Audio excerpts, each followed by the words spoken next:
ติยัมปิพุทธังสรณังคัจฉามิทุติยัมปิพุทธังสรณังคัจฉามิทุติยัมปิธัมมังสรณังคัจฉามิทุติยัมปิธัมมังสรณังคัจฉามิทุติยัมปิสังฆังสรณังคัจฉามิทุติยัมปิสังฆังสรณังคัจฉามิตติยัมปิพุทธังสรณังคัจฉามิตติยัมปิพุทธังสรณังคัจฉามิตติยัมปิธัมมังสรณังคัจฉามิตติยัมปิธัมมังสรณังคัจฉามิตติยัมปิสังฆังสรณังคัจฉามิตติยัมปิสังฆังสรณังคัจฉาปามินาติปาตาเวรมณีสิกขาปะทังสมาธิยามิปานาติปาตาเวรมณีสิกขาปะทังสมาธิยามิอตินาตนาเวรมณีสิกขาปะทังสมาธิยามิอธินาทานาเวรมณีสิกขาปะทังสมาธิยามิอโภมจาริญาเวรมณีสิกขาปะทังสมาธิยามิอภุมจาริญาเวร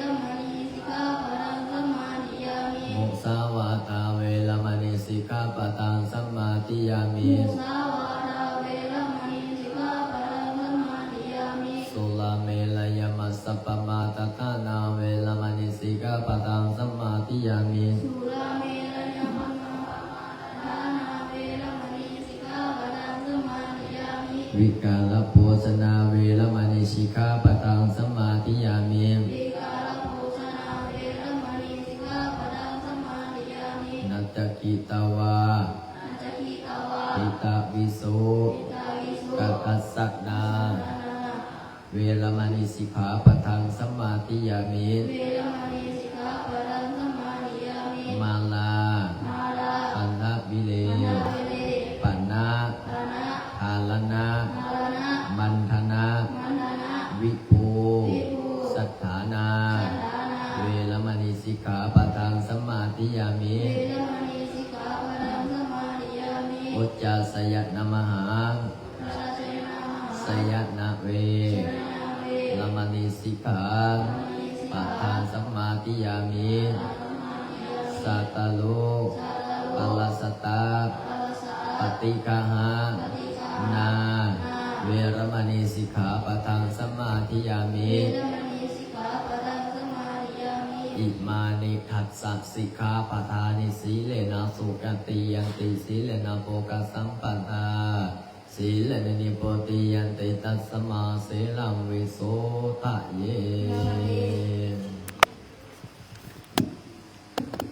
ก้มหัวลง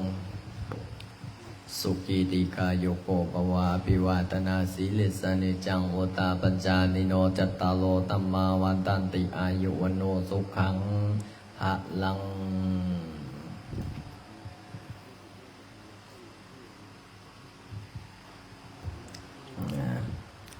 สมถะนับศีลเสร็จเรียบร้อยมาครบบ่ล่ะยัง2-3 องค์บ่องค์ใดฮะเจ้าน้ำสมหวัง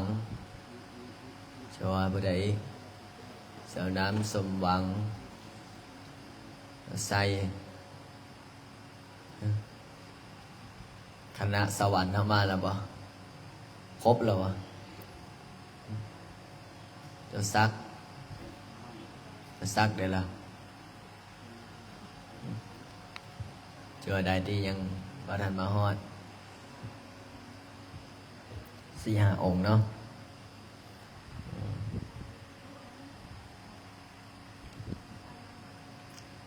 ได้เวลาสวดมนต์แล้ว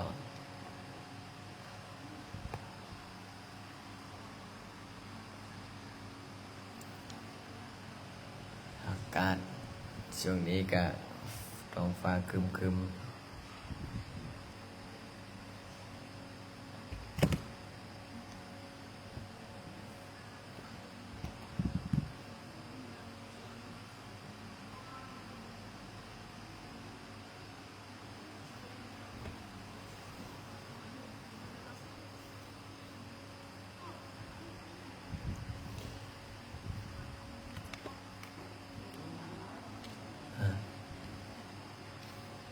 วันนี้สิพาสวด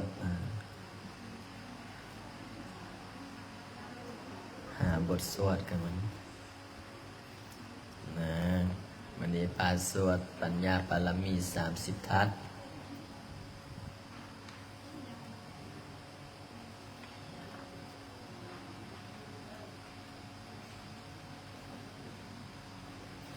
สวดมือละโบทเปลี่ยนไปมือละน้อย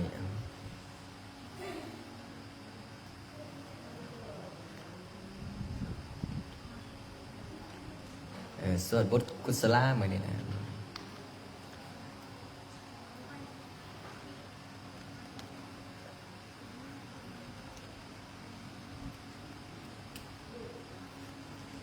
สวดบทกุศลาเด้อสวดให้เต็มสุดเลยเปล่ามาเนี่ย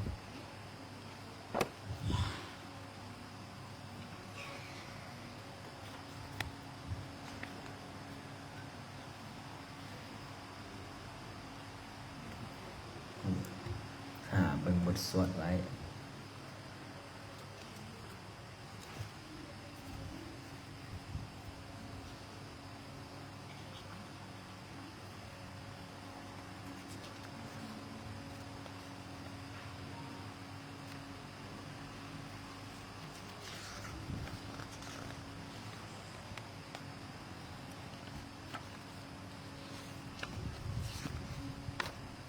สวดบทกุศลาเด้อจวดเด้อมีเด้อ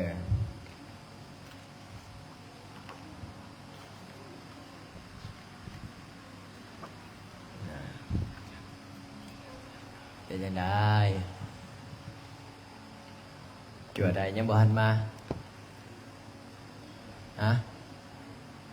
ยังจักองค์ละฮะ3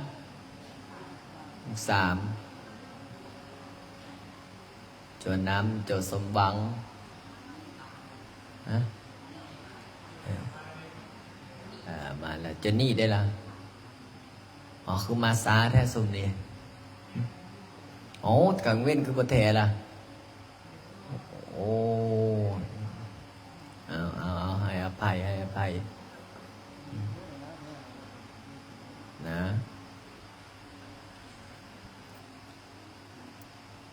เตรียมเข้าบนอยู่บนนั่งมื้อนี้สิสวดบทกุศลาได้พอสวดกุศลาเสร็จเรียบร้อยก็เรียนหนังสือคือเก้าเฮาท่องหนังสือท่องให้มันได้ท่องให้มันจบท่องให้มันได้กับปากท่องให้มันได้เรียนให้มันได้จะบ่ได้เสียเขาพอออกไม่ออกเลี้ยงให้ได้สั่นเข้ามื้อนี้แซ่บบ่นะถ้าอยากสั่นแซ่บๆก็ต้องสวดมนต์เก่งๆถามโจดี้ว่าจะได้โจดี้สั่นเข้าแซ่บบ่แซ่บยังเมื่อสวรรค์บ่ถ้าแซ่บปานนี้สิบ่เมื่อแล้วสรุปว่ายังอยากเมื่ออยู่โจดี้ฮะอยากเมื่อบ่ล่ะสรุปว่าเอาจะได้เลยพอจะนี่หน่อยนี่ฮะเมื่อบ่สิอยู่วัดนำพระจานหรือสิเมื่อบ่ฮู้แต่เมื่อยกมือขึ้นนะเมื่อมูเสียงหน่อยหดเลยอายุบ่อยู่โอ้สวรรค์น้อยสรุปว่าอยู่หรือเมื่อล่ะอายุอยู่บ่อยู่แล้วยกมือขึ้นอยู่เนาะอยู่เฮียนหนังสือบ่อยู่จำพรรษานั่นบ่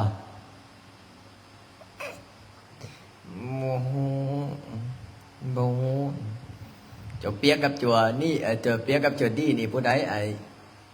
สูงกว่ากันเอาแทกบ่ดูฮะลองบ่ดูกับองค์ข่าวพ่อข่าวมาไหมบ่ด้วยโอ้พ่อข่าวบ่ดูผู้ใดสูงกว่าองค์นี้เด้ไว้ได้นี่สูงคนละแบบเนาะอยากบวชหรือว่าไงบ่แม็กบ่ซื้ออย่างละแมคโดนัลด์บ่ นั่งว่าน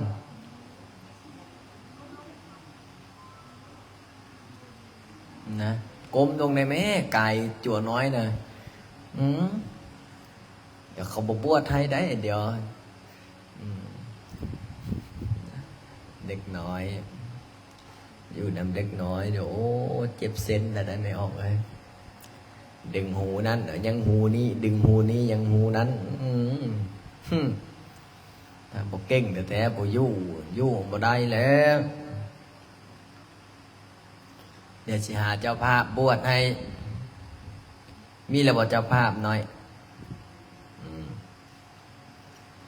เดี๋ยวสิหาเจ้าภาพซื้อผ้ามีแล้วว่าผ้าจีวรมีแล้วบ่ล่ะยังบ่มีหยังจักอย่างโอ้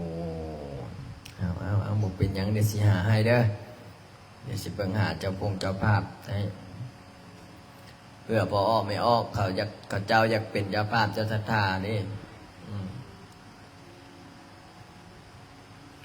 เดี๋ยวหาเจ้าภาพเจ้าศรัทธาบวชให้บวชเป็นจั่วน้อยโอ้ไหนอายุหลายที่สุดเป็นจั่วนี่จั่วดำบ่ดำอายุเท่าไหร่ละ38จั่วซักเด้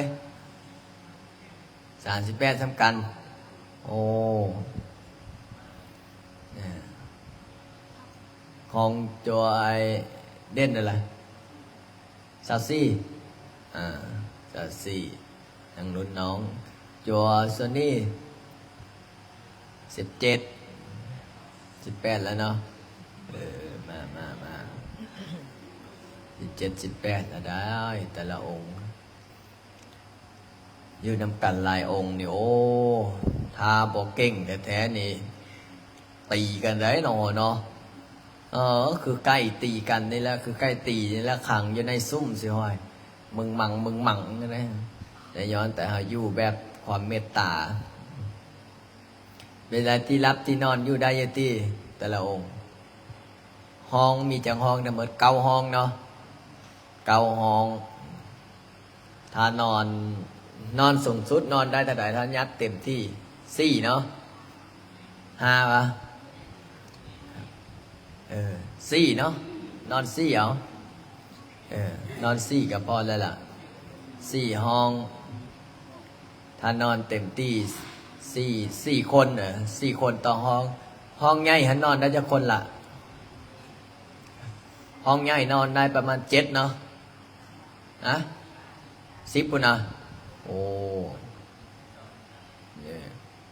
ตีวงรอบเลยแล้วห้องใหญ่นอนได้7-8 คนนอนได้10ตอนนี้มีแวดจวนสวรรค์ไม่นอนนั้นมดบ่จวนสวรรค์นอนนั้นผู้ใดเปลี่ยนใจท่านแล้วเปลี่ยนได้ผู้ใดอยากอยู่ผู้ใดอยากกลับผู้ใดอยากเพราะว่าบางองค์ไอ้ก็โอ้อยากกลับแห้งแล้วว่าซั่นคิดฮอดมาม่าก็พอได้สั่นอยู่ดอกมาม่าเนี่ยเมื่อเช้านี่ก็ได้สั่นแล้วได้เนาะจวยยังเราจวยมาแต่ทำน้ำย้อยซื้ออย่างเหรอแม็กป่ะแม็กเนาะเดี๋ยวจะได้มาอยู่น้ำพระอาจารย์นะไหวอยู่ที่ไหวอยู่เนาะใครได้สุดนี้นะผมมีผู้ขี้ดื้อคือสุดมาบวชแรกๆ10 บาทโตมีแต่นักเลงน้อยได้นักเลงน้อยแหละสุดแรกๆเนาะรุ่นซักลายก็มีได้ตอนนั้นมาบวชเป็นแก๊งเลยล่ะว่านัดหมู่กันมาบวชเป็น10นะพอมาบวชปุ๊บอยู่ได้4-5 มื้อหนึ่งที่แรกว่าว่าจะได้เขาน้อยสิบวชตลอดชีวิตให้ไปให้มาวิทย์จากผ้าเหลืองเลยนะความอดทนในการบวชเดี๋ยวมันต้องมีได้อย่างใดก็ยากไอ้จั่วไอ้เนนเอาอดทนเอาอย่าฟ้าซิกหลายเรียนให้จบ มีความหอกความหูก่อน อ่านหนังสือให้ออกมีความหอกความหูไปห้ามไปเฮียนไปใส่มาใส่มาก็ได้ขูมือนี่ความหูนี่เป็นลักได้ถ้าผู้ใดบ่สลาดถ้าผู้ใดบ่มีความหูได้เมียกับเมียขี้ร้ายเห็นบ่อันผู้หน้าตาดีๆอยู่ผลได้เมียนะโอ้สาวพรยังบ่เริ่มบ่เสื้อตามมึงตัวดำมึงไหมถ้าเมียงามสิบ่บวชหรอวะอันนี้ว่ายอกตัวดำได้ตัวดำมีลูกจักคนล่ะฮะบ่ทันมีลูกบ่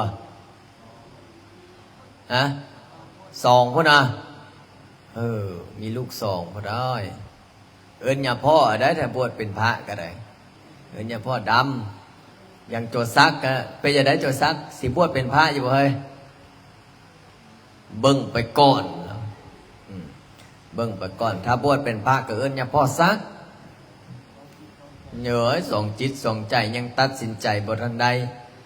ใจหนึ่งก็อยากบวชต่อใจหนึ่งก็ยังกินฮอดเวียกกินฮอดงานว่าซั่นต้องตัดใจได้ตัดบัวอย่าให้เหลือใยตัดใจอย่าให้เหลือเธอได้บวชแล้วก็ต้องอดทนละโดยเฉพาะคนที่เคยมีลูกมีเมียเนี่ยโอ้มันเป็นห่วงไรเป็นห่วงลูกสิกินหยังเมียสิกินหยังบัดนี้ไปอยู่ไกลบ้านส่งเขาส่งน้ำก็บ่ได้ส่งแล้วเปบวชไปมู่ไปเอาผัวปะซ้ำเห็นบ่หลายคนเลยได้บอกว่าเอาสิบวชสิบวชกันถ้าบุษิกอิลีเขาน้อยก็สิเอาผัวปะแล้วได้อย่าพ่ออย่าตาไรองค์ก็ว่าเอาก็เอาไม่ออกทางนี้สิขอบวชตลอดชีวิตน้อมถวายพระพุทธเจ้าแล้วก็ยกมือสาธุน้ำบางองค์นี่ก็อยู่บ่ได้ทนบ่เป็นก็ซิกออกนะเพราะว่าบ่มีกฎหมายรองรับว่าผู้ใดบวชตลอดชีวิตบวชแล้วตอนได้บวชตลอดชีวิตบ่คือประเทศเนปาลได้เนปาลบ่เลยว่าอยู่ทางพุ่นนะถ้าบวชปุ๊บนี่เขาบ่ให้ซิกได้ประเทศเนปาลประเทศศรีลังกาบวชแล้วตอนได้บวชตลอดชีวิตซิกกับซิกบ่ได้แต่มันก็มีสุ่มหนึ่งพอถ้าบวชไปปุ๊บถ้าซิกเอาไปเขาเอิ้นว่าคนบ่ดีนะคนบ่ดีบ่มีผู้ใดอยากเอาไปเป็นลูกเขยกงกันข้ามคนลาวกับคนไทยคนลาวกับคนไทยผัดพอเท่าแม่เท่าผัดอยากได้ผู้มาบวชสังเกตไปไหมผู้ใดมาบวชนี่พอออกไม่ออกบางคนเนี่ยจองไปเป็นลูกเขยเพื่อนน้อยอันนี้เนี่ยพ่อใหญ่เล่าสุฟังดอกพอออกไม่ออกกันเนี่ยมาเอาลูกชายค่อยไปเป็นลูกเขยเลยดิเอาทีแรกก็มาใส่บ้านเฮ็ดไปเฮ็ดมาครูบาอาจารย์องค์นั้นเพิ่นเฮียนเก่งเพิ่นมีความรู้โอ้ยเอาไปเป็นลูกเขยคือสิดีเฮ็ดไปเฮ็ดมาได้ไปเป็นลูกเขยเขาซ้ำนะอันนี้ก็ระวังไว้ได้จุดเด่นบ่แม่นว่าโอ้จุดเด่นนี่มั่นเว้ยส่วนกล้วยกะลายส่วนทุเรียนกะลายส่วนยางกะลายคือสิแบกที่อย่างเก่งทีแรกก็มาใส่บาตรแล้วใส่ไปใส่มาโอ้เพิ่งไปเป็นลูกเขยเบิ่งกับบ่ได้เพราะว่าเคยมีประวัติเนี่ยพ่อเพิ่นเล่าให้ฟังอันนี้บางทีก็เขาจะไกลไปเป็นลูกเขยเขาว่าแต่ตั้งประเทศนะศรีลังกาประเทศศรีลังกาพวกนี้เขาซิกบ่ได้บวชปุ๊บแล้วซิกบ่ได้ถ้าบ่ได้ซิกเขาเอิ้นว่าคนบ่ดีถ้าแม่ชีบวชก็คือบวชตลอดชีวิตถ้าพระบวชก็คือบวชตลอดชีวิตนะเฮานี่ได้เฮ็ดได้บวชตลอดชีวิตนะจะข้ามบ่แกงหัวคนแล้วคันน้อยว่า4 ปีก็4 ปีถ้าเบิ่งให้มันเลย4 ปีอีหลีเด้อเจ้าเพราะว่าการบวชเนี่ยโอ้บ่แม่นธรรมดาได้บ่แม่นว่าห่มผ้าเหลืองใส่แล้วบวชได้มันต้องบวชใจบ่ได้มันต้องบวชจักจิตบวชจักใจนี่ เพราะว่าคู่มือนี่โอ้อยากยากคนสิบวชเห็นบ่วัดเริ่มหางตารางเริ่มลุ่งวัดเริ่มหางคุกตารางเริ่มเต็มเอาคนกินกระท่อมคนกินเฮคนกินยาคนกินฟินกินซาดมก้องดมกาวแมนตีดคุกติดตารางส่วนคนมาบวชปุ๊บบางคนเนาะเคยกินยกกินยามาบวชกันยังบอกทิ้งนิสัยเก้าเห็นบอกออกข้าวเนาะเขาจับตะปึดตะปือนะไปตรวจวัดม่วงมัดวัดนะมันคุมมือนี้สิ่งเสพติดสารเสพติดมันเข้าทุกบ่อนทุกเพราะว่ามันยุคสมัยมันเปลี่ยนไปผู้ชาย100 คนเนี่ยนะสิมีผู้หนึ่ง2 คนที่ดีนะสังเกตมาแม่ผู้ชาย100 คนเนี่ยมีผู้หนึ่งหรือ2 คนดีนะเสื้อบอกจะเด่น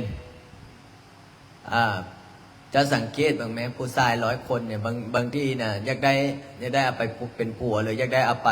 เฮ็ดนอเฮ็ดแนวหรือว่าอยากได้เอาไปบวชเนี่ยหายาก100 คนเนาะปุ๊บ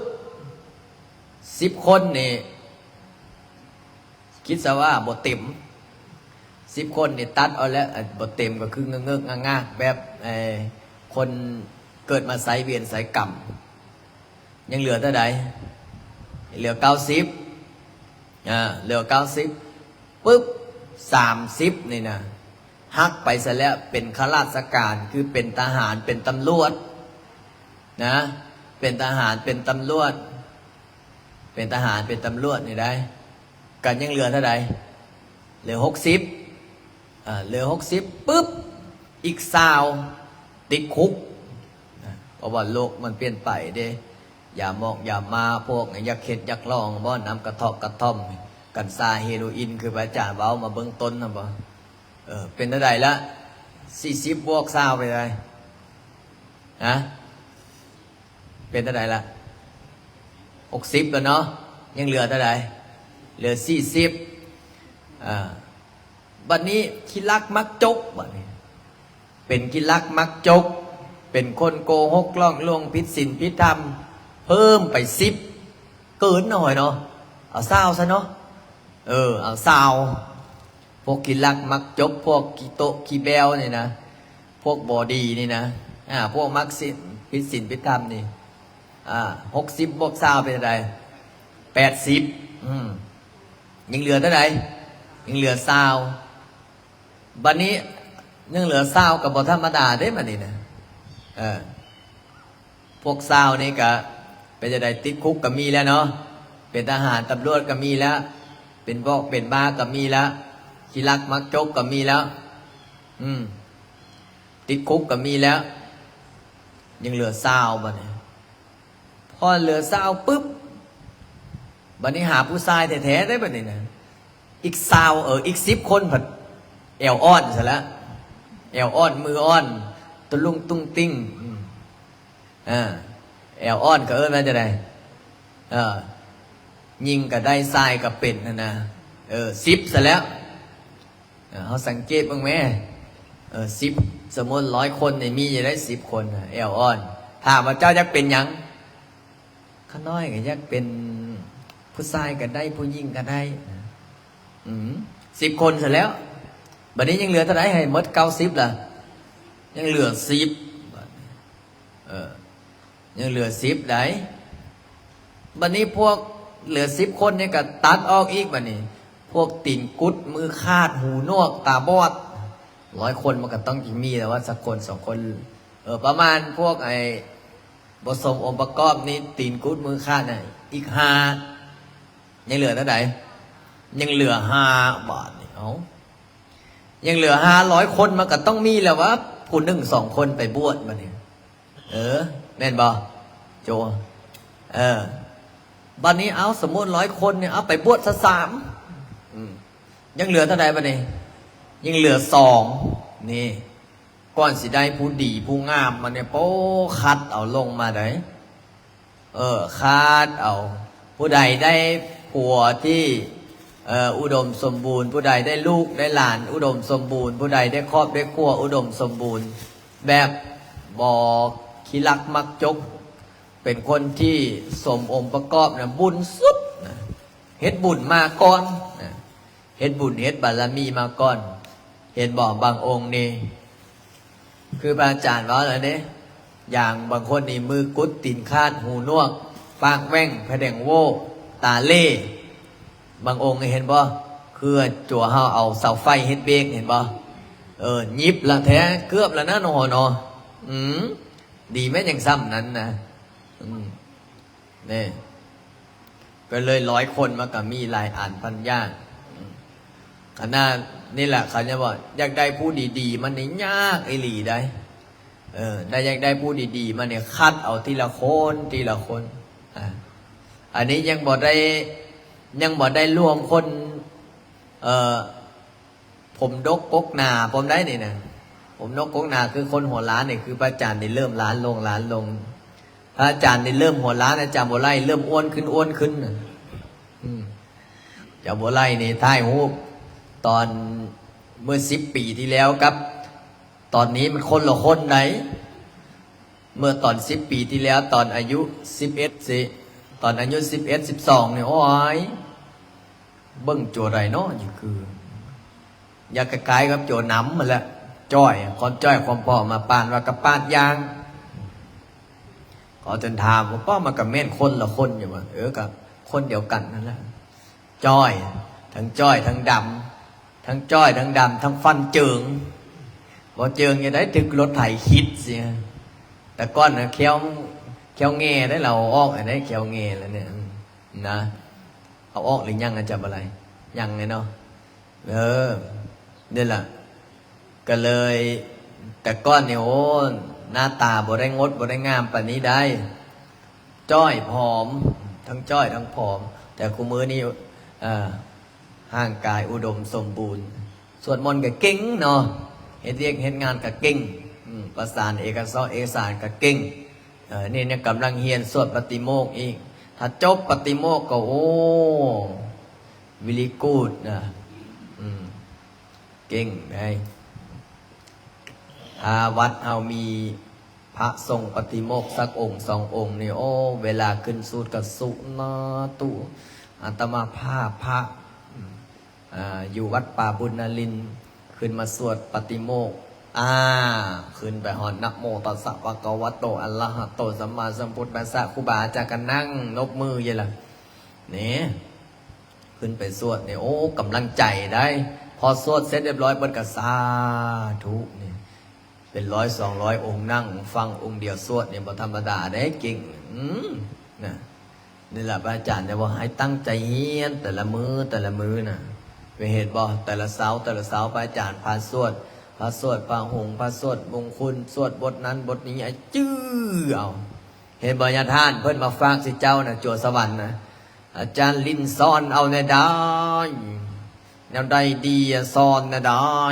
พระอาจารย์ก็สอนอยู่บ่แม่บ่สอนเอาจั่วเขาหน่อยในได้อย่าให้เขาสิกได้นะก็เลยบอกว่าสอนอยู่ได้อาจารย์เอ้ยทนก็นอนตื่นเศร้าอยู่บ่ก็ตื่นเศร้าอยู่บางมื้อเขาปลุกได้บ่ปลุกได้เป็นยังไงก็เบิ่งเอาในดอยเสร็จเรียบร้อยโทรมาเอี้ยวเป็นยังไงไอ้โจหน่อยกะธรรมดาอย่าท่านเอ้ยสอนเอาในดอยกะสอนเอาอยู่นะท่านเอ้ยบัดนี้พระอาจารย์ก็เอ้ายานเบิ่งบ่เสื้อก็ส่งจั่วนี่ไปเห็นโอ้สาธุฟังความเพิ่นในดอยคนบอกคนสวรรค์แล้วเสียงม่วนน้อยเนี่ยตอนพระอาจารย์ยังเป็นจั่วน้อยๆอยู่เพิ่นกับไปวัดพระอาจารย์ได้เนี่ยท่านไปทอดพระป่าช่วงนั้นฝนได้ไปทอดยามฝนหน้าฝนแล้วโอ้ยพระอาจารย์ยังเป็นจั่วน้อยอย่างรุ่นนี้แหละแล่นลิ้นนี่แหละเพิ่นไปทอดป้าเพิ่นดังร้อยแต่ก่อน ดัง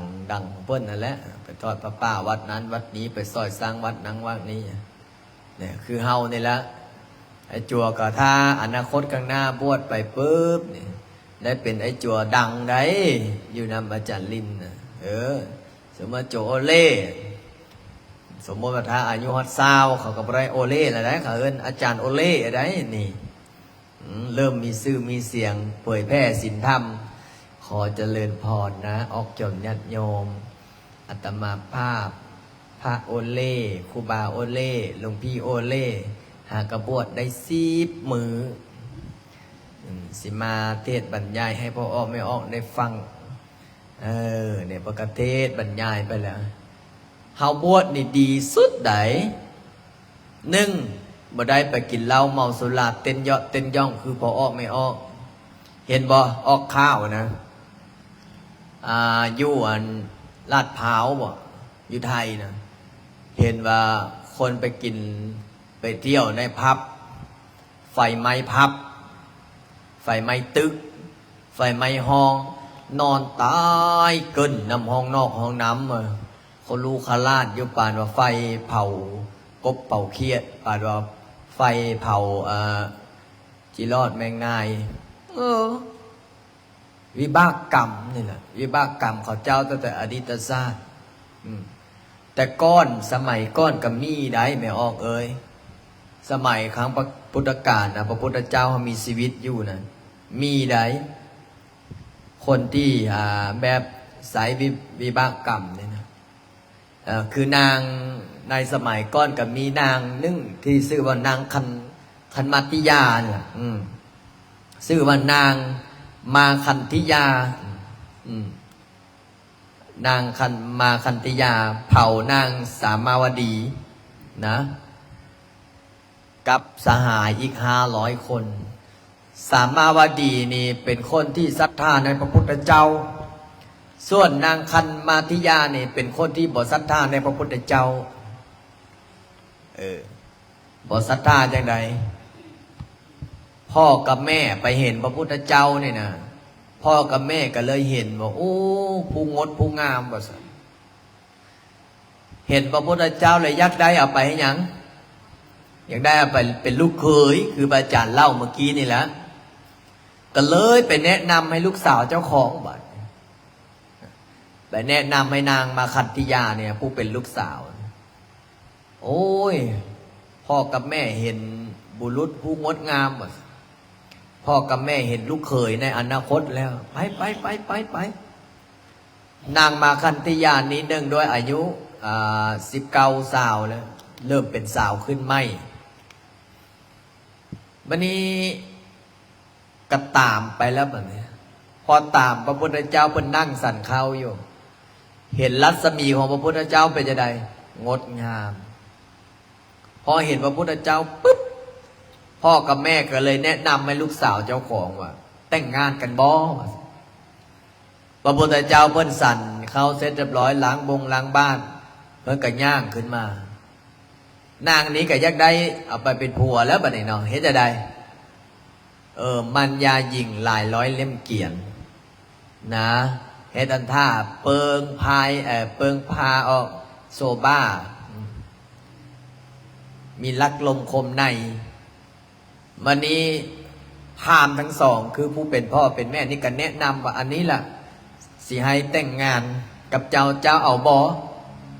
ฝ่ายนางมาคันธิยานี่ก็บ่หลายเรื่องแล้วเอาก็หน้าตาดีปานนี้สิงดงามบัดนี้ผิวพรรณป้องใสบ่งามได้พระพุทธเจ้าเนาะบัดนี้พระพุทธเจ้าเพิ่นว่าจังได๋ดูก่อนน้องหญิงดูก่อนน้องหญิงอันว่าร่างกายของเฮานี่นะร่างกายของเราเต็มไปด้วยอาการ32ว่านางมาคันธิยานี่บ่เคยฟังเนาะอาการ32มีหยังคือไอ้จั่วเฮาแล้วบ่เคยฟังพระอาจารย์บ่ได้สอนมีหยังได้อาการ32นะเกสาโลมานะขาทันตาตาโจมังสังตับไตไส้พุงเลือดเนื้อครบ32คือนั่งข้างกายของเฮานี่ล่ะ มีเล็บมีขนมีฟันมีเนื้อมีหนังมีกระดูกอาหารไหมอาหารเก้าขี้มูกขี้ตาขี้หูขี้ดังพังพืชตับไตไส้พุงแม่นมืดอาการ13 12พอไล่มาพ่อกับแม่ได้ฟังแล้วเป็นยังไงบรรลุธรรมเป็นโสดาบันส่วนนางมาคันธยาได้ฟังแล้วเป็นยังไงควายนี่นะมีแต่ชาวเมืองนี่นะอยากได้ไปเป็นเมียแต่เจ้าไปย้ายคือมาเว้าจังสีนะเว้าว่าคอยบ่งามบ่ได้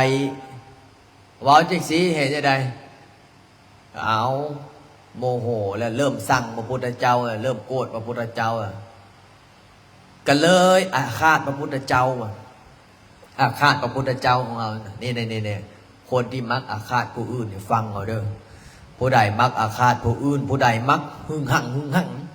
บ้ากูเอาสปอบักนี่นะนี่ฟังเอาบัดนี้โกรธพระพุทธเจ้าอาฆาตอคติกับพระพุทธเจ้าก็เลยบอกว่าข้าพนางมาคันธยานี่ก็บอกว่าสิไปหาผัวรวยๆว่าซั่นพอได้ผัวรวยๆแล้วเฮ็ดจังได๋ใส่หายพระพุทธเจ้าเฮ็ดให้พระพุทธเจ้านี่ตกต่ำว่าซั่นซะแขนนี่10 ปียังบ่หายเพิ่นว่าเห็นบ่นางจีนว่าล้างแขนให้แล้ว10 ปียังไม่หายนางมาคันธยานี่ก็เลยอาฆาตแค้นพระพุทธเจ้าเฮ็ดทุกวิธีทางเอาคนใส่หายไปเอาคนไปด่าเอาคนไปด่าไปปล่อยไปจมไป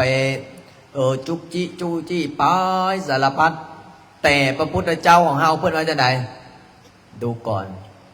ออกถ้าภาษาลาวบ้านเฮาก็โอ้ยพอออกไม่ออกเอ้ยสิจมสิเบื่อสิด่าหยังปกติเจ้ากับเป็นคนจังสีอยู่แล้วเจ้าจะไปมักจมมักเมื่อยเฮงขี้ร้ายเขาก็เก่าเอาได้ฟังนะประเดี๋ยวพระพุทธเจ้าเพิ่งกันเลยเทศนาทำให้ฟัง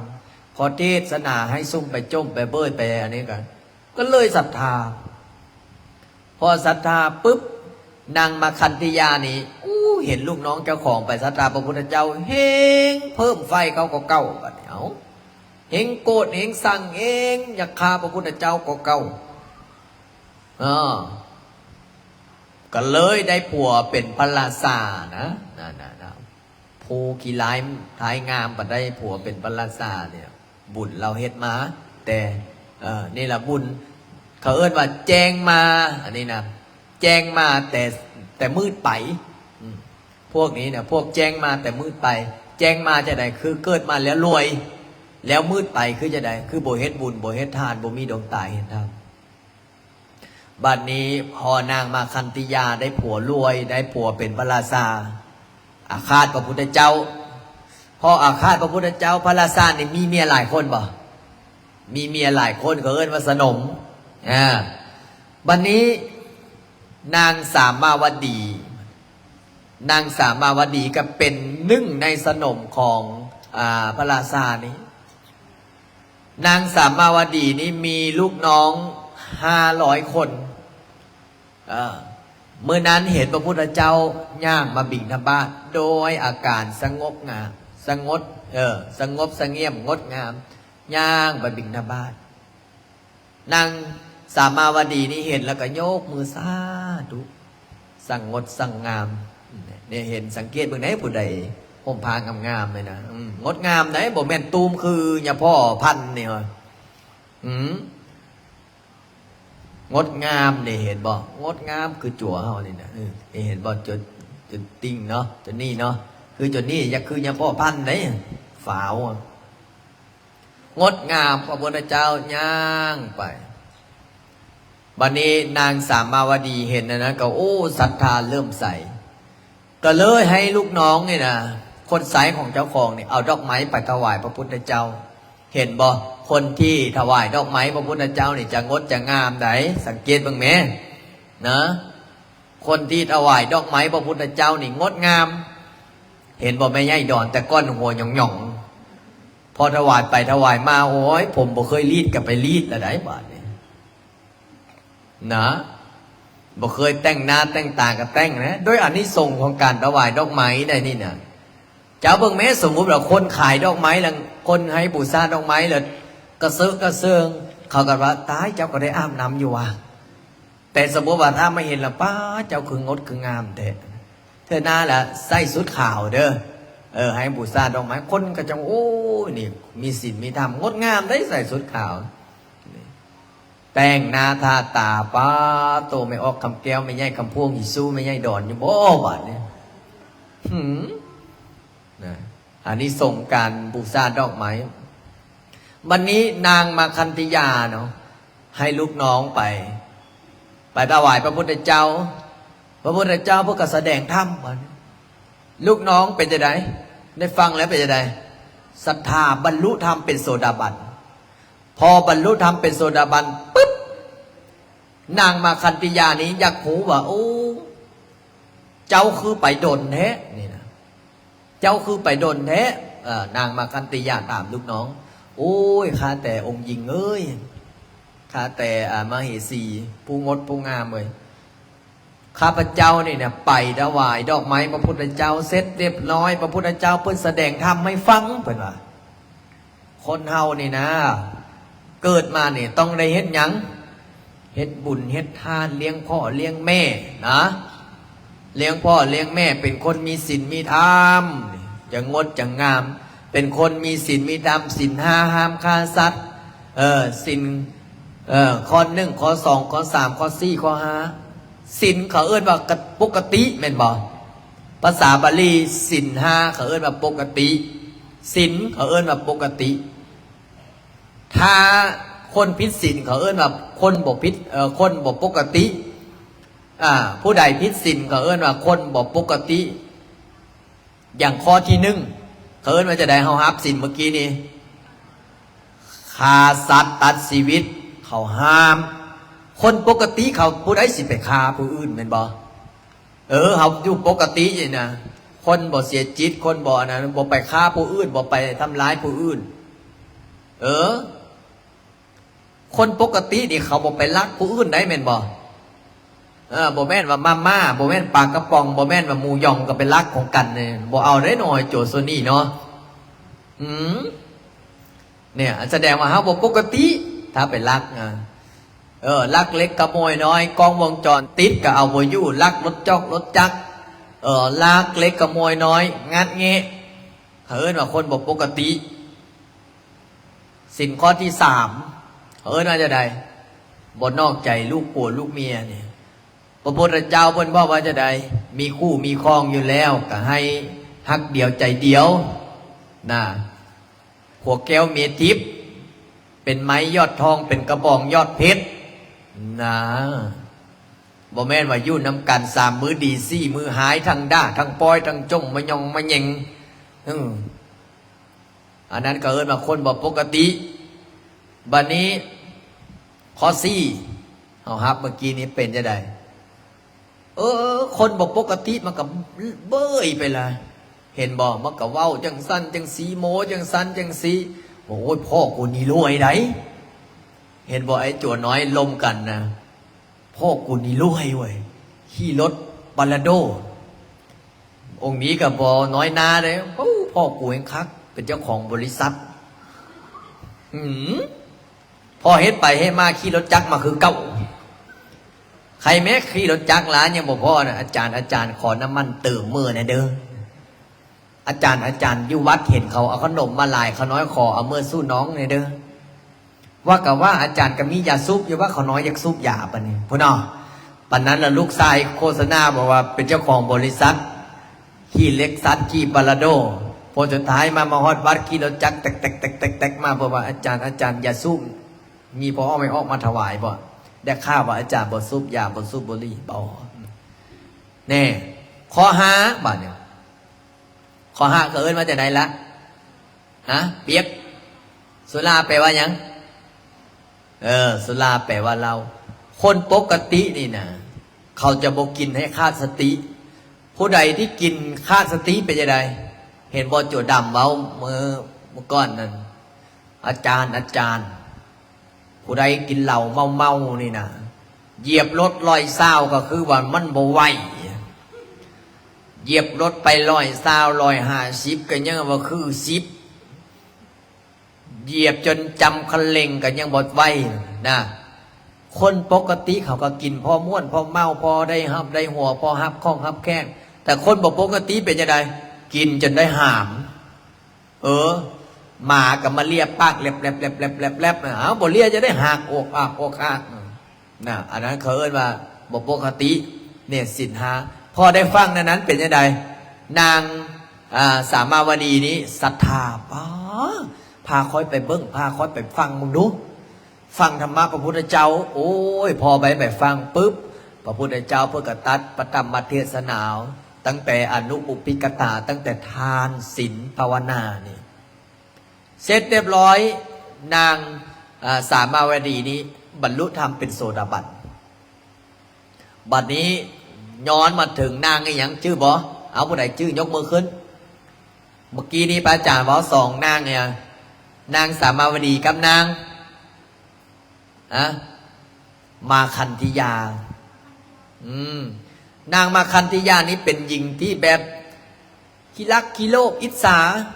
มิถยานะคนแบบนี้เขาเอิ้นว่าจะไดคนบ่ดีไปอยู่ไสก็บ่เจริญเบียดเบียนแต่มู่เบียดเบียนแต่มู่เห็นมู่ได้ดีแล้วเป็นจะไดนี่คนแบบนี้บ่ดี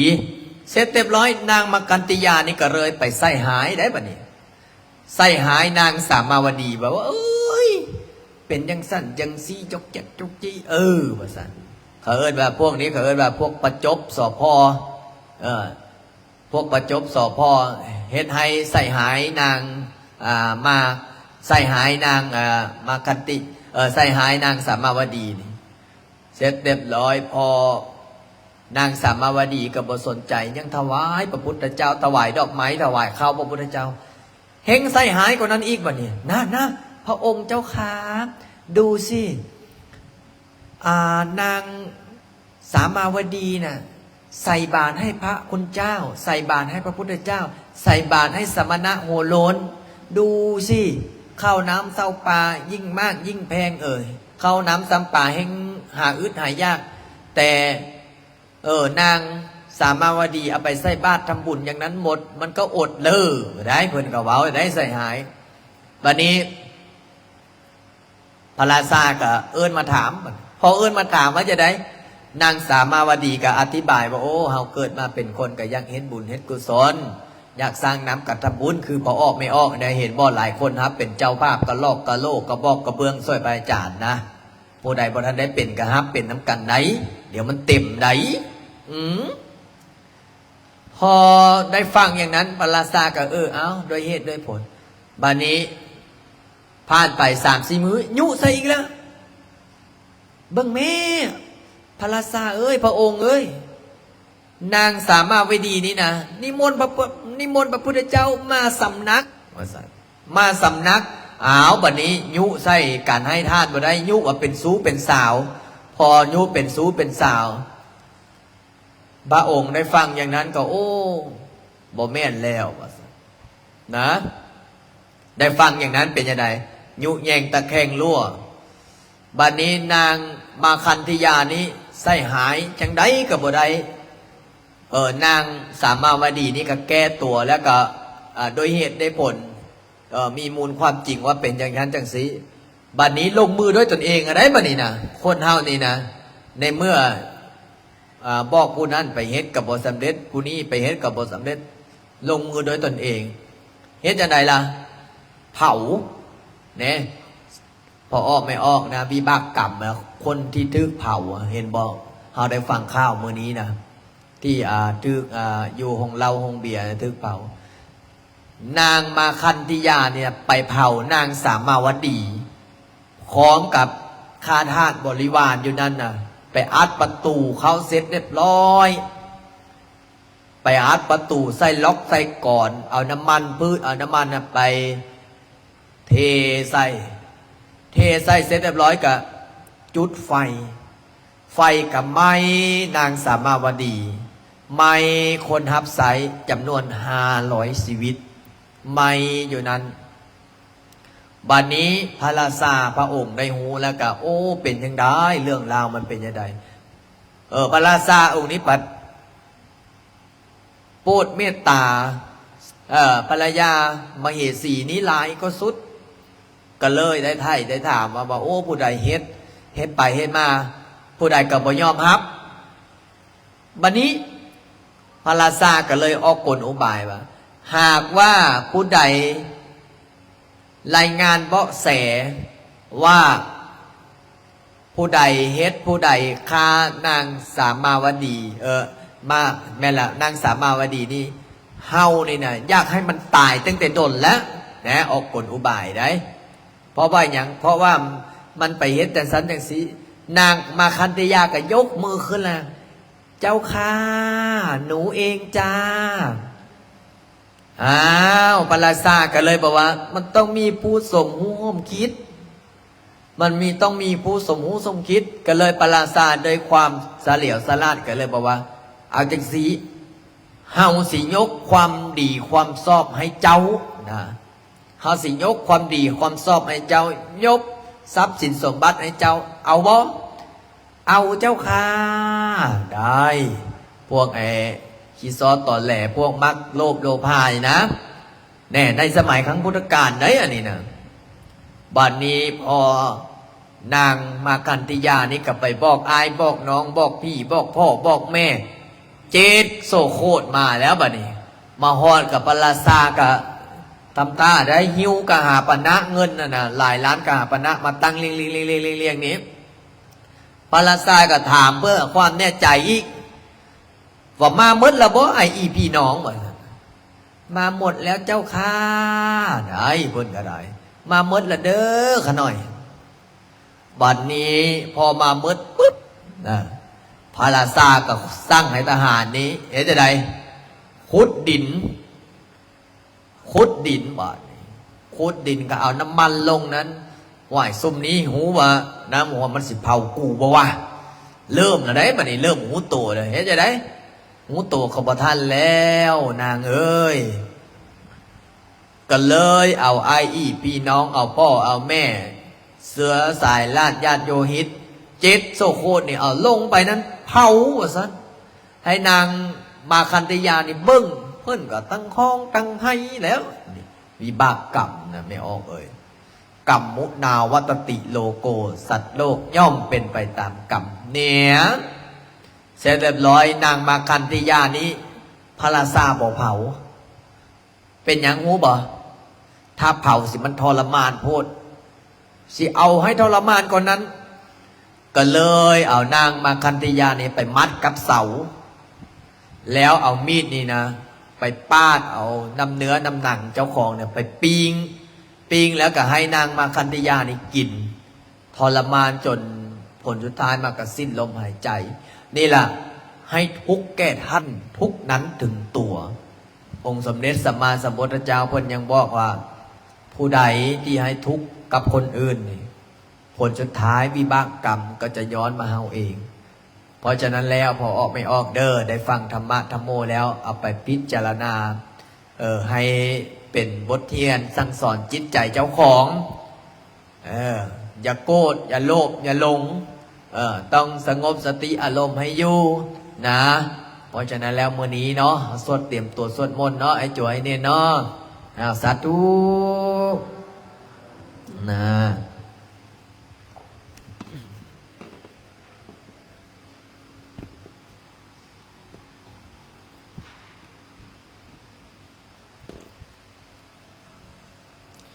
มื้อนี้สิได้สวดบทกุศลาเด้อ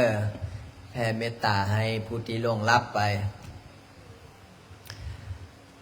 หะระหังสัมมาสัมพุทโธภะคะวะพุทธังภะคะวันตังอภิวาเทมิสาวกโตภะคะวะตาธัมโมธัมมังนามัสสามิสุปฏิปันโนภะคะวะโตสาวกสัมโฆสังฆังนามามิน นะโม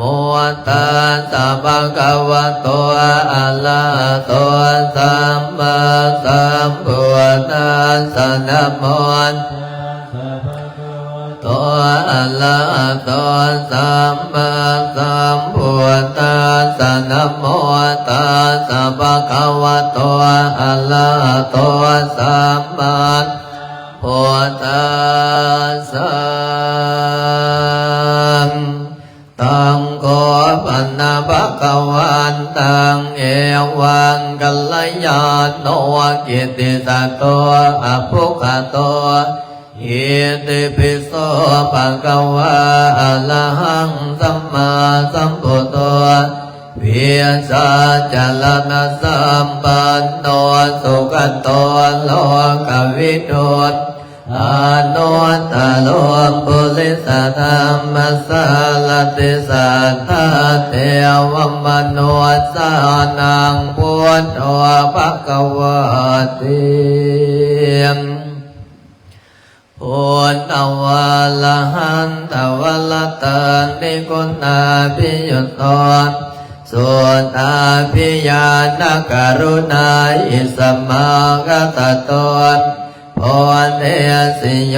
สุสันนตังกัมมลังวสุโลวันดามหังตมะละนังศิลาสาสิเนนัมพุทโธโย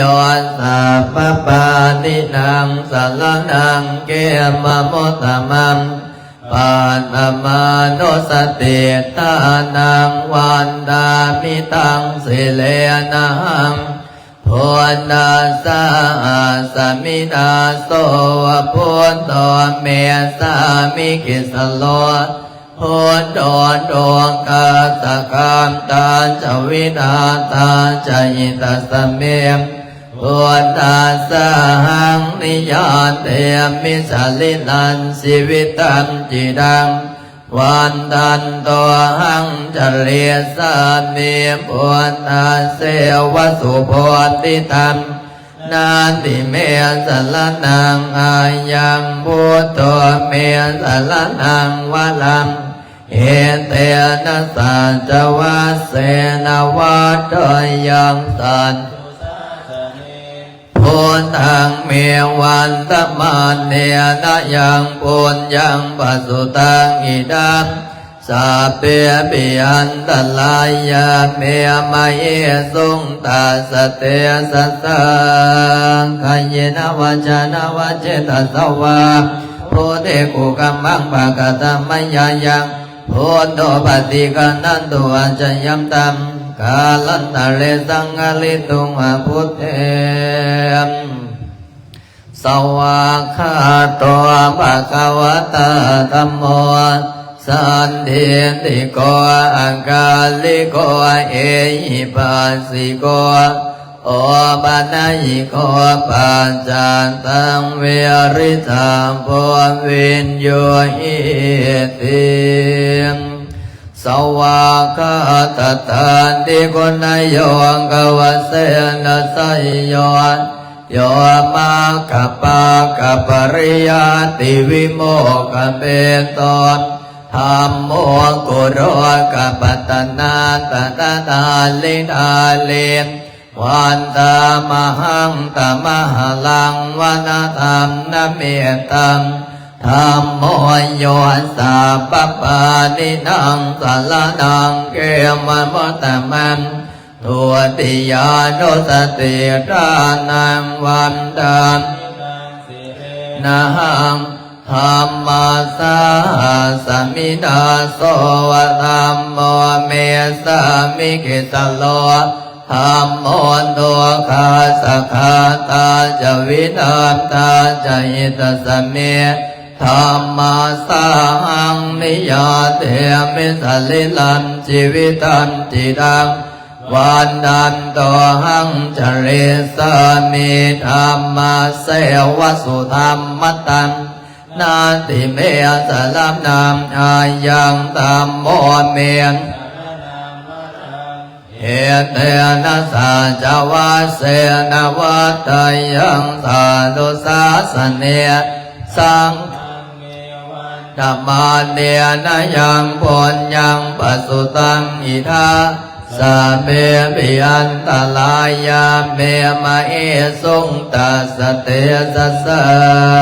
กัญเยนะวาจานะวัจเจนะสวามธรรมเมกุกัมมังปะกะตมะยะยังธรรมโมปฏิกัมนันโตอาจายัมตังการันตะเรสังวริตุงวะธัมเมสุปฏิปันโนภะคะวะโตสาวกสังโฆโอโชปฏิปันโน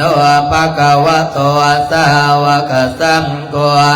ญาญาปฏิปันโนภะคะวะโตสาวกสังโฆ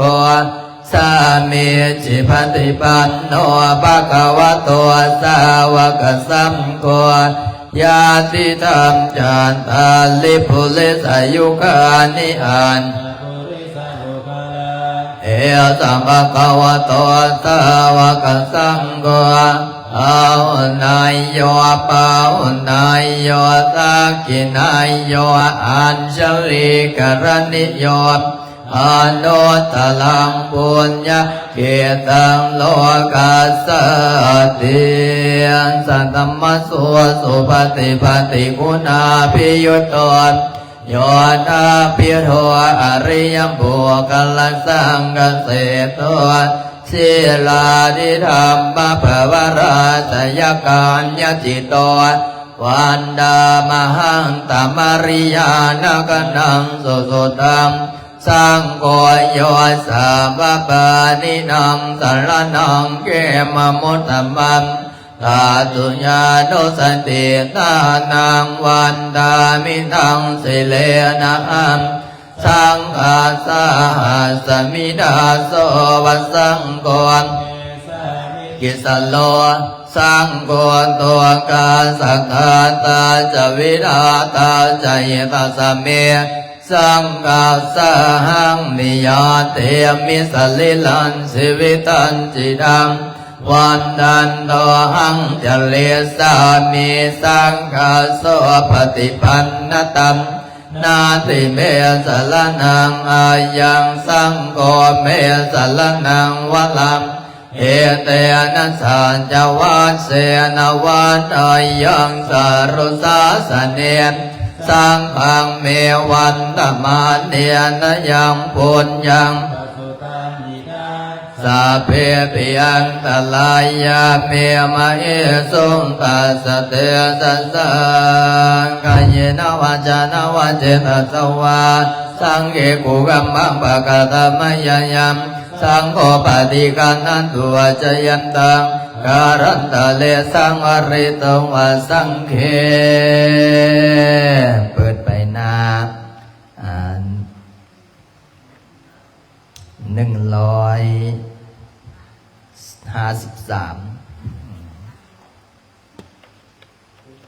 บทสวดกุศลาเดลาเด้อ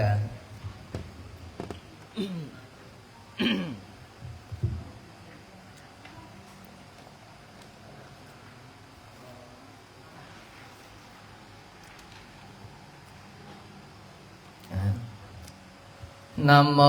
ตัสสะภะคะวะโตอะระหะโต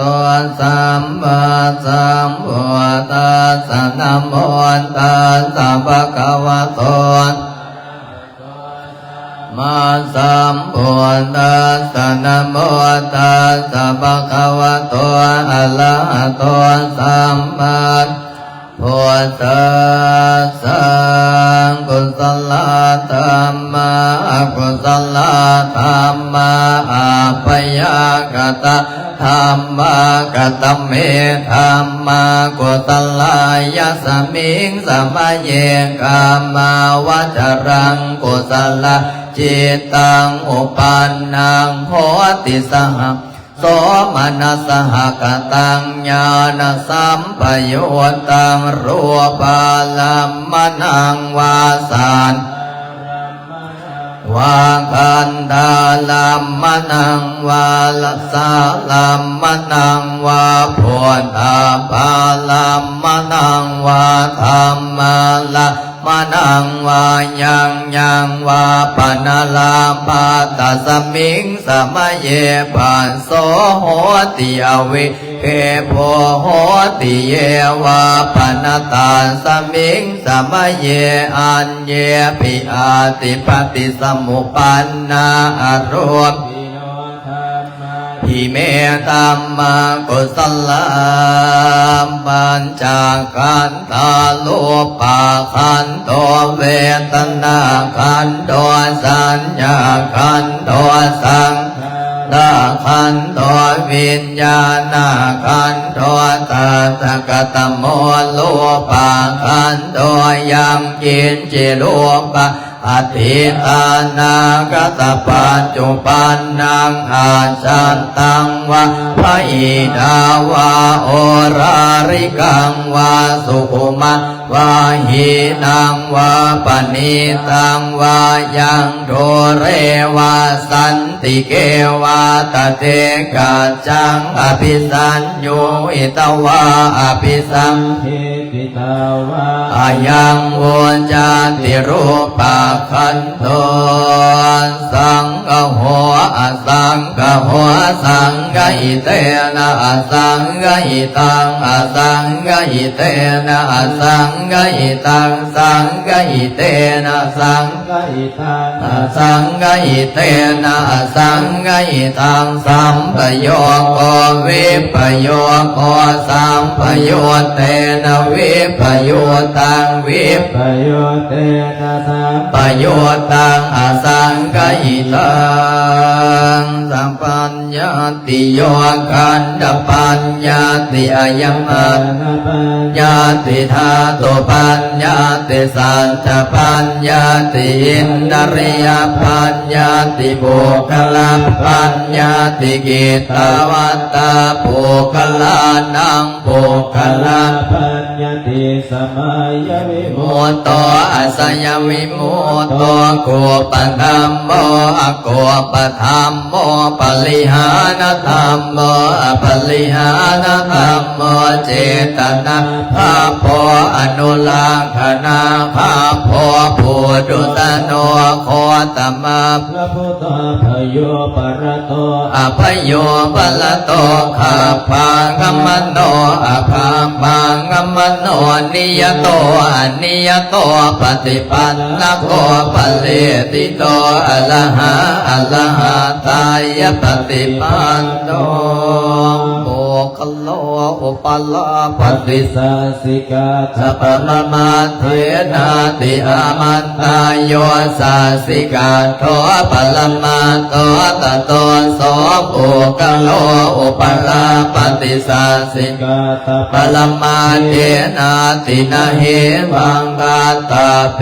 อาชานาหินิกหังหันจิปุกโลอุปลาติสัสสิกาตะปะมาเทนาเมวตาตะเวนตาเพโยสัสสิกาโตปะละมาโตตะโตโสบุคโลอุปลาปิสัสสกะตะปะละมาเทนาติมิชาเยเกจิกุสลธรรมสัพเพเตกุสลมูลาเยวาปนกุสลมูลาสัพเพเตธรรมากุสลาเยเกจิกุสลธรรมสัพเพเตกุสลมูเลนะเอกโมลาเยวาปานักุสลมูเลนะเอกโมลาสัพเพเตธัมมากุสลาเหตุปัจจโยอารัมมณปัจจโยอธิปติปัจจโยอนันตรปัจจโยสมนันตรปัจจโยสมัสสตปัจจโยอาญามัญญปัจจโยนิสัยปัจจโยอุปันเนสยปัจจโยปุเรสัตปัจจโยปัสสะสัตตปัจจโยอเสวนาปัจจโยกัมม ปัจจโยวิภากปัจจโยอรหัตโยอิตริยปัจจโยชานะปัจจโยมังคปัจจโยสัมปยุตตปัจจโยเวปยุตตปัจจโยอาติปัจจโยนาติปัจจโยวิคตปัจจโยอวิคตปัจจโยกุศลธรรมากุศลธรรมาอาปยังกตาธรรมาสุขายเวทนายสัมปโยตาธรรมาทุกขายเวทนายสัมปโยตาธรรมาทุกขามาสุขายเวทนายสัมปยุตตาธรรมาวิภากาธรรมาวิภากาธรรมธรรมาเนววิภากนวิภากาธรรมธรรมาอุปตินนุปทานิยาธรรมาอนุปตินนุปทานิยาธรรมาอนุปตินานุปทานิยาธรรมาสังกิเลสสังกิเลสิกาธรรมาสังกิเลสสังกิเลสิกาธรรมาสังกิเลสสังกิเลสิกาธรรมาสาวิตกสาวิจลาธรรมาอวิตกาวิจลามาตาธรรมาอวิตกาวิจลาธรรมาปิติสหกตาธรรมาสุขาสหกตาธรรมาอุเปกขาสหกตาธรรมาทัสเนนะปหาตาภาธรรมาภาวนายปหา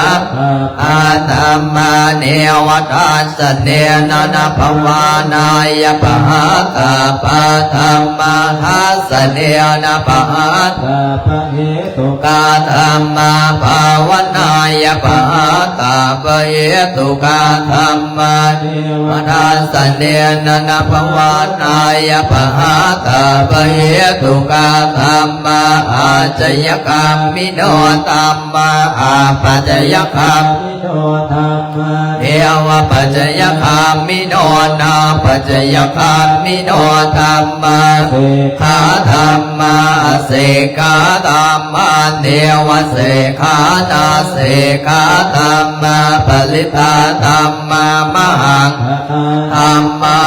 ปมนาธัมมาปลิตาลัมมนาธัมมาคตาลัมมนาธัมมาปมนาลัมมนาธัมมาอินาธัมมาสัตธัมมาปณิตาธัมมาเมตตันนิยตาธัมมาสัมมานันนิยตาธัมมาอนิยตาธัมมามังคาลัมมนาธัมมามาคเหตติปติโนธัมมาอุปานาธัมมาอนุปนาธัมมาอุปติโนธัมมาอติตาธัมมาอนัตตาธัมมาปัจจุปนาธัมมาอติตาลัมมนาธัมมาอนัตตาลัมมนาธัมมาปัจจุปนาลัมมนาธัมมาอาสัตตาธัมมาปิตาธัมมาอาสัตตาปิตาธัมมาอาสัตตาธัมอาสัตตาลัมมนาธัมมาปิตาลัมมนาธัมมาอาสัตตาปิตาลัมมนาธัมมาสันนิทาสนะสัมปติกาธัมมาอานิทาสนะสัมปติกาธัมมาอานิทาสนะสัมปติกาธัมมาภาเวสันติติกาสัมปจิสามินาสังสีโมภมมาจมาเทวาสัพเพยข้าพลายันติภมมาจมาเทวาอภิลังภาภวันตุเมมหาปุญโยมหาราโภภวันตุเมวิเตปะโหติพุทธมหาหุนะโมพุทธายาวิลันหิงสาวิลาดัสสีวิลาดัสสาวิลาอิทิโยพุทธสัมมานิมามาพุทธสัตวะโหงสามปฏิชามิเพ่งเพ่งบาบาเลือเลือสามปจิสามินาสังสีโมภมมาจมาสัพเพยะคาปะรายันติ พมมาจมาเทวาภิลาภาภวันตุเมมหาปุญโยมหาราโภภวันตุเมมิเตมะวันติโพธามะโอนะโมพุทธายาวิลันสาวิลาตัสสิวิลาตัสสะวิลาอิติโยพุทธัสสะมะนิมะมะพุทธัสสะสวะโหสัมปติสามิอาเลเลสัมปจิสามินาสันสิโมพมมาจมาเทวาสัพเพยังกาปรายันติพมมาจมาเทวาภิลาภาภวันตุเมมหาปุญโยมหาราโภภวันตุเมมิเตมนะโมพุทธายาวิลาตโยวิลโกนายังวิลายิงสาวิลาตัสสิวิลาตัสสะวิลาอิติโยพุทธัสสะพุทธัสสะสวะโหมสัมปติสามิเพ่งเพ่งบาบาเลเลสัมปติสามินาสันสิโมพมมาจมาเทวาสัพเพยกาปรายันติพมมาภวันตุเมมหาปุญโยมหาราโภภวันตุเมมิเตภวันติโพธามะโอนะโมพุทธายาวิลาตโยวิลโกนายังวิลาทัสสิวิลาตัสสะวิลาอิติโยพุทธัสสะมะนิมะมะพุทธัสสะสวะโหสัมปติสามิเพ่งเพ่งบาบาเลเลสัมปจิตธรรมะเทวาสัพเพยังกาปรายันติพมมาธรรมะเทวาภิลาภาภวันตุเมมหาปุญโยมหาราโภภวันตุเมมิเตโพธามะโอนะโมพุทธายาวิลาตโยวิลโกนายังวิลาอิงคาวิลาวิลาอิติโยพุทธัสสะมะนิมะมะพุทธัสสะสวะโหสัมปติสามิเพ่งเพ่งอาเลเลอิติปิโสวิเศษอิเสสพุทธนาเมอิเมนะพุทธังโสอิโสตังพุทธปิติปิโสวิเศษอิเสสพุทธนาเมอิเมนะพุทธังโสอิโสตังพุทธปิติปิโสวิเศษอิเสสพุทธนาเมอิเมนะพุทธังโสอิโสตังพุทธปิติอิติปิโสโยมัลลาสานโนลานังโสกังอะระหังโสกังโตนะโมพุทธายะอิติปิโสโยมัลลาสานโนทาเวโสวันโนมัลลานังโสกังอะระหังโสกังโตนะโมพุทธายะอิติปิโสโยมัลลาสานโนทาเวโสวันโนมัลลานังโสกังอะระหังโสกังโตนะโมพุทธายะกายวัจจะจิตังอาหังวันนานังกันติปฏิองค์ดำวิสุทธิเทวะปุเชมิเมตัญจามหาราโภปิโยนาคกันดาปริตังกายวาจาจิตังอาหังอธิปฏิองค์ดำสันสิเลจันตานังกาลวิสุทธิเทวะปุเชมิเมตัญจามหาราโภปิโยกันดาปริตังกายวาจาจิตังอาหังวันตานังอธิปฏิองค์ดำสันสิเลจันตาปุเชมิเมตัญจามหาราโภปิโยนาคกันดาปริตังยัมปิติโยเมวันพะโลกเมนะสันตุมาเตภาวันวันตัลโยสุขิติกายโยโคภาวะอภิวาทนาสิริสันนิจังวุฒาปัญจนิโนธรรมวันตันติอายุวันโนสุขังภาลังอิมินาปุญญกเมนะอุปจายปุณโนตละจัลโยปะกะละจะมาตาปิตาจายะสักเปยมามาสุเลโยจันเตมาลาสักุณวันตันนัลลาปิจาพมมามาลาจะอินทาจตุโลกาปลาจะเทวตาญโพมิตามานุสัจจมัสสตะเวลิกาปิจาสะเปสัตตะสุขีวันตุปุญญานิปะกตานิเมสุขังติวิกาติตุกิปัปปะเปลาวมัตตังอิมินาปุญญกัมเปนะอิมินาอุติเสนะจักขิปะหัสสุสัยเปเจวันตันุปะนานาเสตตังเยสันตังเยยาวานิปะนาโตมามังนัสสันโตสัพพะนาเยวัญญาสัสสะโตภะเวภะเวอุสสิ ติตังสันติปัญญาสันติโกวิริยปินามาระระปันตุโนกัสสังกัตจาวรเยสุเมพุตติปังตัมโมนาโตปัจเจกาพุตโตจะสังโฆนาโตตัสโลมะมังเตโสตัมมานุภาเวนัมวโรกัสสัลลปันตุมาทุกขปันตาจันนิโนกะพยาปตาจันนิพยาจันนิโสกะวันตุสัพเพปิปานิโนเอตวัสจะอัมเมหิสัมปะตัมปุญญสัมปะทัสสะเพเทวะอนุโมทันตุสัพเพสัตตาสัตตาวันโตอเวลาสุขชีวิโนขอให้สัตว์ทั้งหลายจงเป็นผู้บ่มีเวรต่อกันและกันจงเป็นผู้ดำรงชีพอยู่เป็นสุขทุกเมื่อเดินกาทำบุญยังปรมายันสัพเพภวันตุเต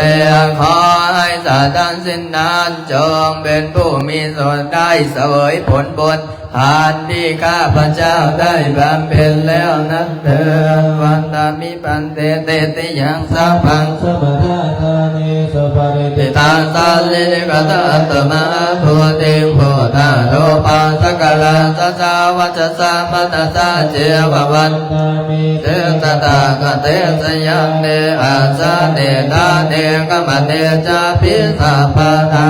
วันตามิปันเตสัพพังอภราลังกะมะพันเตมยากะตาปุญญาสัมมินาอนุโมทิตาปัสสัมมินากะตังปุญญังทาตาปัสสะตุสาธุสาธุอนุโมทามิวันตามิพันเตกายกรรมังวจีกรรมังอโหสิกายกรรมังวจีกรรมังมโนกรรมสัพพะปะปันตัมมังอโหสิกายกรรมังวจีกรรมังมโนกรรมสัพพะปะปันสังฆังอโหสิกายกรรมังวจีกรรมังมโนกรรมสัพพะปะปันมิกรรมังอโหสิกายกรรมังวจีกรรมังมโนกรรมสัพพะปะปันปุพพะสัจจาริยังอโหสิสาธุ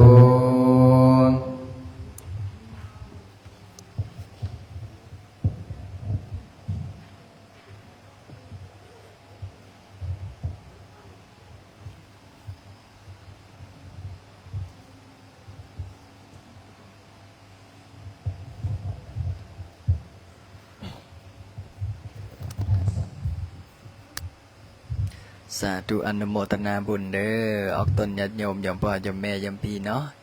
เอามื้อนี้เจ้าภาพกะโลกกระเบื้องแผ่นพรมใหญ่ยังเหลือแผ่นเดียวเด้อยังเหลือแผ่นเดียวเจ้าภาพ11,000เนาะยังเหลือแผ่นเดียวเจ้าภาพแรกคือแม่เมตตาเจ้าภาพ2ก็คือโยมแม่บุญมีและตอนนี้หาเจ้าภาพแผ่นสุดท้ายสาธุสาธุจันทร์จุลนี1 2 3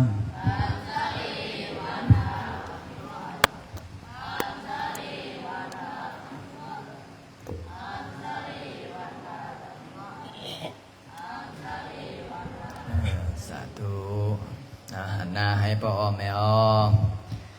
พร้อม1 2 3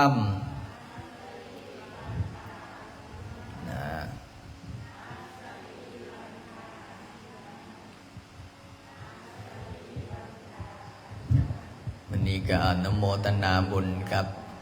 พ่อแม่ออกตนญาติโยมเนาะมื้ออื่นกับวันพระวันเจ้าวันศีลแล้วโอ้สาธุบุญนำสาธุบารมีนำเด้อเมื่อคืนนี้ได้ประกาศหาเจ้าภาพกะโหลสุดใหญ่เป็นแผ่นพรมเนาะ2 เมตรคูณ2 เมตรก็เลยมีเจ้าภาพมาได้เจ้าเพราะว่ามันมี3 แผ่นหนึ่งคือปูนาพระพุทธรูปแผ่นหนึ่งปูนาเวสสุวรรณสีแดงแผ่นหนึ่งปูนาเวสสุวรรณสีดำก็เลยมีญาติโยมผู้มีจิตศรัทธาได้จองเข้ามา2 แผ่นก็เลยยังเหลือ1 แผ่นก็แจ้งข่าวเล่าเตือนไปออกตนญาติโยมใน Facebook แจ้งข่าวไปเอาเตือนไปนะคณะสายบุญสยติธรรมเนาะเดี๋ยวเมื่ออื่นสิมาอัปเดตให้อีกว่าโอ้สิมีเจ้าภาพแล้วบ่ก็เดี๋ยวค่อยว่ากันทีหลังเมื่อนี้ก็สมควรแก่เวลาโยมพ่อโยมแม่โยมพี่บอกว่าอยากรู้ว่าแผ่นมันเป็นยังไงอาจารย์แผ่นใหญ่หรือแผ่นน้อยเดี๋ยวอาจารย์ให้เบิ่งให้เห็นน้ำกันบางก่อน อ้าวสาธุเบิ่งก่อน จัวข้อแถบเด้อวันนี้มีเจ้าภาพเจ้าศรัทธา อ้าวสรุปแผ่นสุดท้ายเนาะพอแต่เว้าปึ๊บมีเจ้าภาพปั๊บโอ้สาธุอ้าวแม่จิรนุชหรือว่าแม่น้องครับเป็นเจ้าภาพสุดท้ายได้สุดโอ้สาธุสาธุเกือบบ่ท่านเนาะดังจะส่งแม่น้องจากกรุงเทพนะสาธุอนุโมทนาบุญกับแม่น้องเด้อสาธุสาธุปิดละเด้อแผ่นกระเบื้องแช่นใหญ่เนาะบ่ท่านให้เบิ้งซ้ำมันก่อนจะบาปกะโลกกระเบื้องมันก่อนเด้อพอออกไม่ออกก็คือสิเห็นแล้วเนาะพระอาจารย์เอาลงในเฟซเนาะไอ้ลาไปสันนะ พุ่นจวดไปพุ่นไปทุ่นมาลูกไปแถวยาวพุ่นตั้งแต่แถวพุ่นมา ตัวนี้ วันนี้มีเจ้าภาพเจ้าศรัทธาไม่ออก กะโลใหญ่ตัวนี้เนาะนี่ พุ่นจวดไปต้อแถวพุ่นมาก ะโลกระเบื้องใหญ่ตัวนี้ ตั้งแถวเลยทั้งหมดแถวจัด นี่เนาะสุดนี่เนาะสุดใหญ่นี่เนาะนี่สาธุอนุโมทนาบุญเด้อโยมแม่เด้อพระอาจารย์ขออนุญาตปิดไลฟ์ทีนี้กันเด้อโชคดีร่ำรวยสุขภาพแข็งแรงเด้อ เขาเอิ้นแถวจัดอะไรผมเคยเข้ารับทุ่งบ่ฮะ